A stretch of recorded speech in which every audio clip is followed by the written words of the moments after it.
Markets certainly watching for the potential of a larger interest rate hike from the Fed as it tries to address rising inflation. But Wall Street analysts are holding on their calls to buy the dip. We've got Yahoo Finance's Emily McCormick here at the desk. What to buy?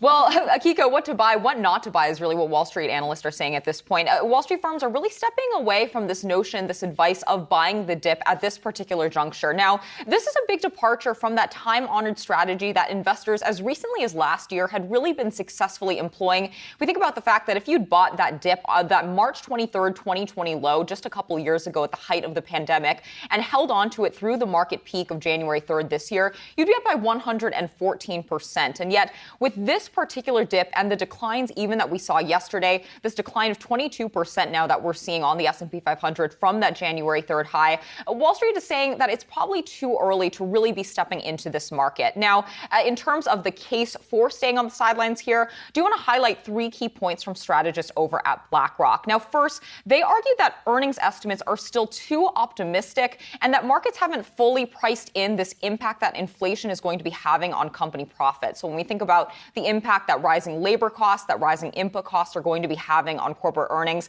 that still needs to get reflected into these markets. Now, second, BlackRock said that stocks still aren't cheap even with these year-to-date declines. When you think about the fact that the Fed is raising rates now, potentially by 75 basis points tomorrow, that cost of capital, so that key input when it comes to valuing stocks, is going to continue moving higher, and that's going to keep weighing on valuations. And then third, BlackRock also argued that the risk that the Fed actually over-tightens has risen. Now, importantly, right now, markets are really in limbo, trying to figure out how much economic activity is going to be impacted by this tightening by the Federal Reserve. So BlackRock is saying that until the Fed acknowledges explicitly that there is going to be this high cost to growth as they tighten, we are going to likely see stocks being range-bound and that there's going to be a cap on where equities can go from here. Now, Emily, you captured all of this really well in the morning brief. The word capitulation showed up in your brief, and that's a word that a lot of people have been talking about within the context of, can we find the bottom here? Are you starting to see signs of asset allocation that might show you, okay, this is capitulation?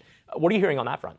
Yeah, well, if we take a look at some of the signs of capitulation, I think Dave Lutz over at Jones Trading really laid out a list of a number of points that signal capitulation, where there is this mass selling, the fact that all of the speculators have been wiped out. And some of those signs are starting to flash, yes, but some of the key factors are still saying no. And one of the ones that Dave Lutz highlighted was the fact that we haven't taken out the high for the year and from the time of Russia's invasion of Ukraine on the VIX. So the CBOE volatility index, that's, of course, the metric that really captures the implied 30-day market volatility there in the stock market.